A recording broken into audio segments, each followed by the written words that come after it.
Maya Maya or sa English or red snapper.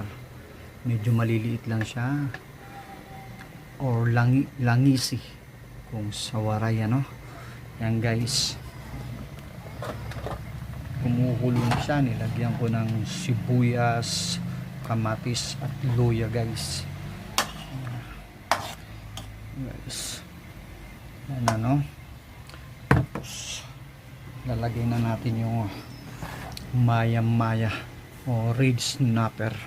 Iba-ibang klase yung Maya Maya, no? May white siya, may black na snap. Ito naman yung red snapper guys.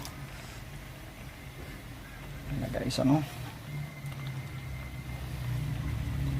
Ayan na guys, lagay na natin.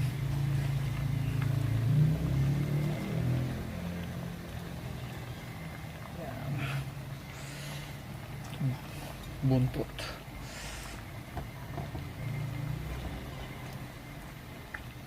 Ayan guys.